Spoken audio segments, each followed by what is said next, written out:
Bom dia, Eduardo. Olá, Fátima. Bom Tudo dia. bem? Tudo bem? Estamos prontos? Vamos embora.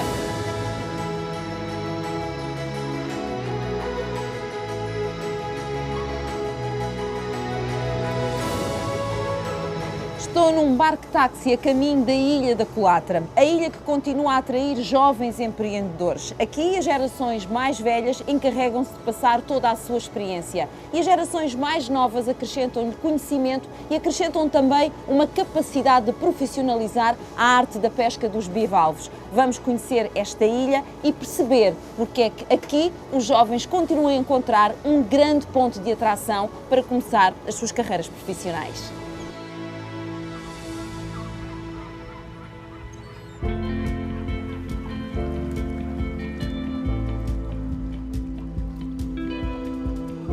Até já, Eduardo, obrigada. Até já, bom trabalho. Não se esqueça de me vir buscar. A vida começa cedo na ilha, vai navegando ao ritmo das marés. E é quando está baixa que os viveiristas se dedicam à apanha e produção de bivalves. Bom dia, Madalena. Ó da casa. Vamos à manja ou não? Vamos. Vamos embora. Já está tudo preparado. Tem tudo? Sapatinhos Está para tudo, mim? sapatinhos para a minha Boa. minha querida Fátima. Está tudo preparado. O que é que quer que eu leve? Dê-me coisas que eu não vim aqui para... Os sapatos, Vem cá. que é para ir calçadinha, para não se Não magoar. magoar os pés, Isso coitadinha, que a mesmo. menina não está habituada. É verdade, é Então verdade. para onde é que é agora comigo? Para este lado aqui, vamos assim para este caminho. Vê as pessoas aqui as mulheres e homens também vão à mesma lida que eu vou. É a nossa vida. Cristininha, bom dia, Cristininha, já está a gritar por mim. Está boa? Olha, a Mariazinha, olha. Está boa? Tudo bem? Já estou-me a equipar, então, pois... Se eu não me equipar, como é que eu trabalho? Pois com certeza. Isto é tudo a mesminha. Mas isto não se apanha. Apanha-se. Então apanha-se para quê? É, Para pôr no viveiro? Sim. Vocês têm que ter olho muito bom. Sim, é prática, minha querida. Tem que É ser prática e olho bom. E olho bom, olha lá. Oh, Madalena, isto é mesmo um trabalho que é duro. É. Eu vou ver se eu consigo perceber onde é que elas andam. Olha, É isto assim. Isto é enorme. Isso é um berbigão. Isto é um berbigão.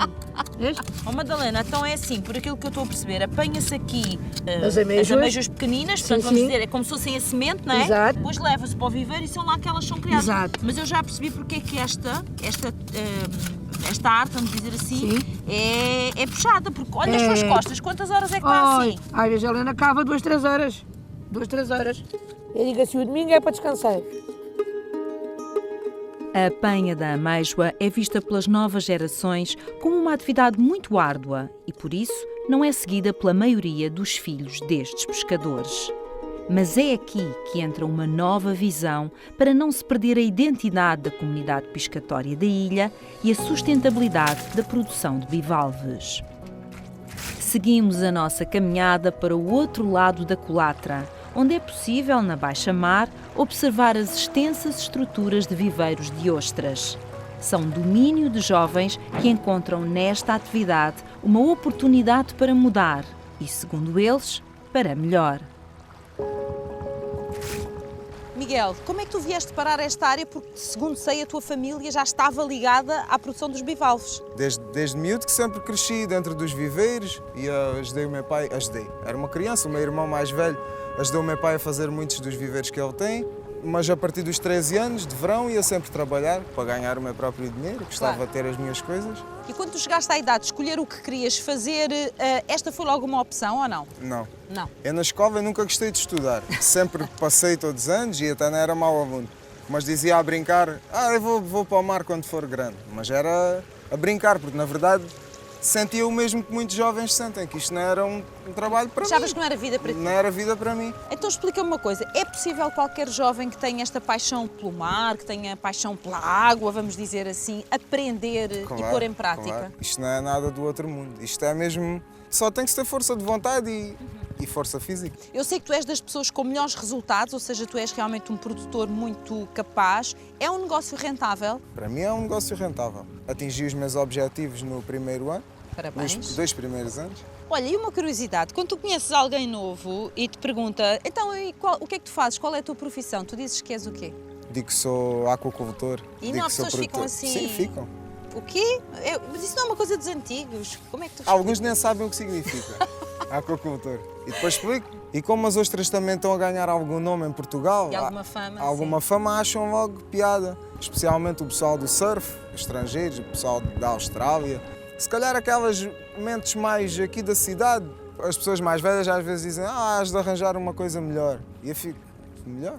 Que diferença, não é? De mentalidade. Exato, a diferença de exato. mentalidade. Ou seja, para eles isso é o melhor, até porque estás em contacto com a natureza e aqui vocês têm uma Exato. grande preocupação de sustentabilidade, que eu sei que tu também tens, mas outras não reconhecem isso. Tu és feliz a fazer o que fazes? Sou feliz. Miguel? Isto é o melhor escritório que é.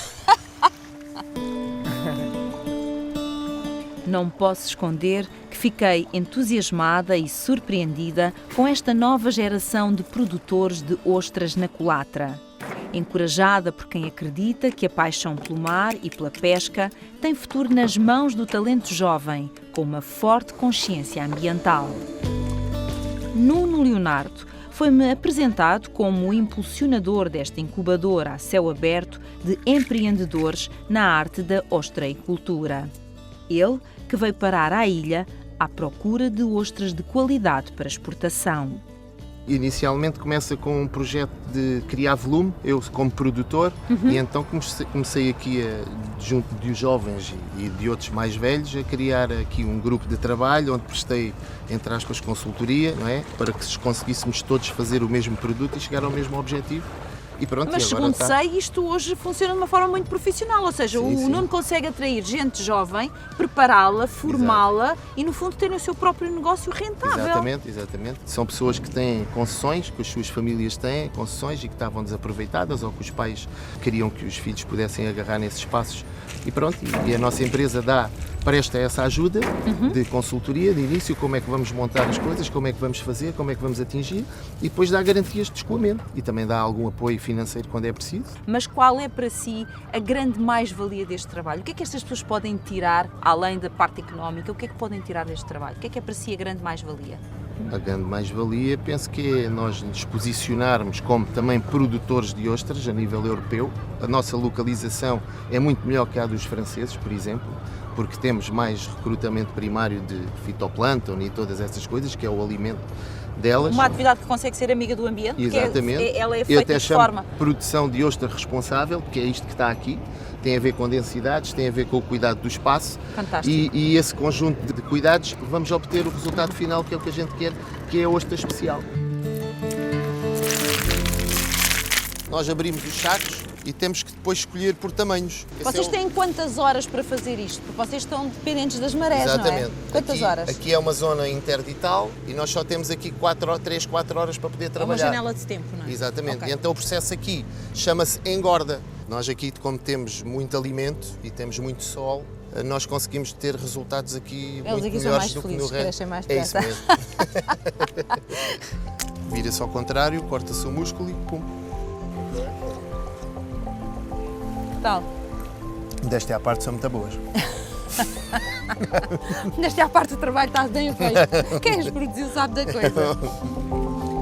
O caminho da felicidade é também o da sustentabilidade da ilha. Sílvia Padinha foi quase sempre a minha cicerone nesta viagem. É neta de pescadores, produtora de ostras e presidente da Associação de Moradores da Culatra. Uma mulher com uma visão inovadora para manter o equilíbrio do ecossistema natural e humano. A melhor forma de fazer deste lugar um bom sítio para viver, para trabalhar e para visitar é defender a identidade.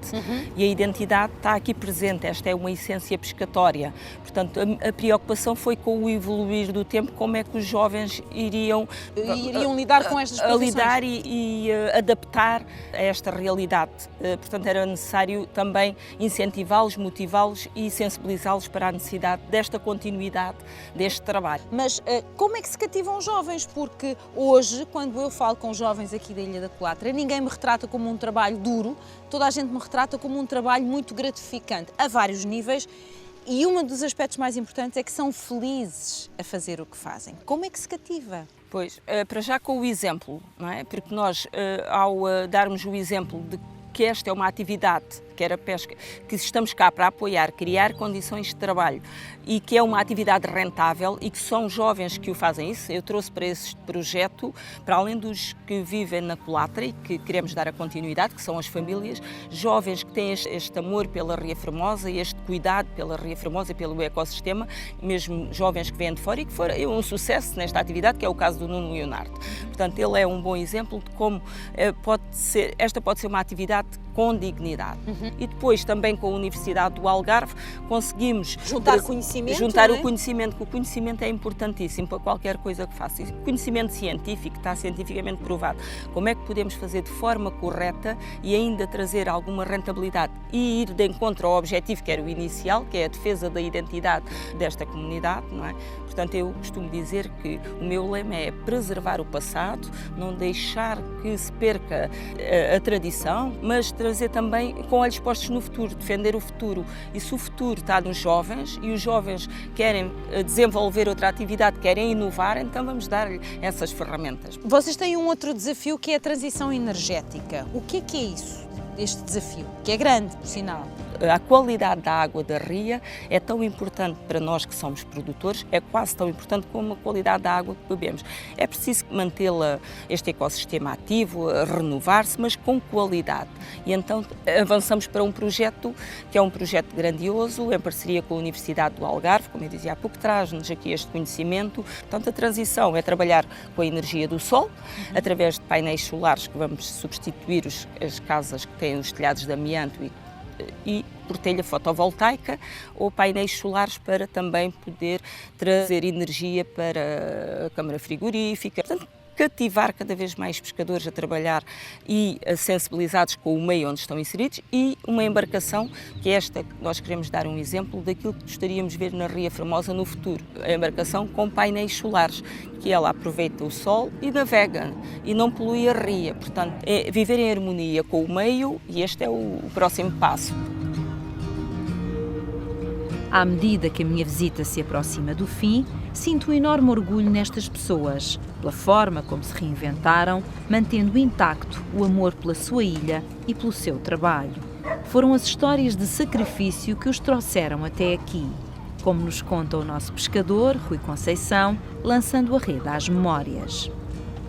Não existia saneamento básico, não existia água, não existia luz, não existia este porto de abrigo. Nós trazíamos os barcos, encalhávamos os barcos na praia, quando havia vendavais tínhamos que sair de casa sem luz, sem nada, se havia ventos, tínhamos que vir a tirar o barco e pôr noutro local em segurança, ia muitos barcos ao fundo, porque isto, como sabe, como estão a ver, é uma ilha e o vento, se fosse de norte ou sueste ou oeste, punha os barcos no fundo, nós andávamos sempre acordados.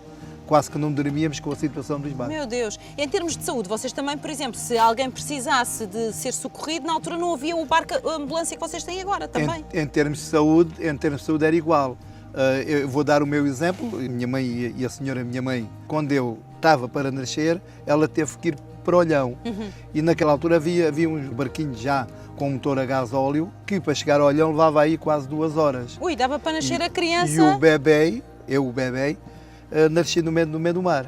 Foi? Por sorte. Eu estou-me a rir, mas quer dizer, podia ter corrido mal, não é? Por sorte, a minha mãe tinha umas luzinhas de parteira e ensinou ao meu pai como é que retirava o bebê da senhora. Pronto.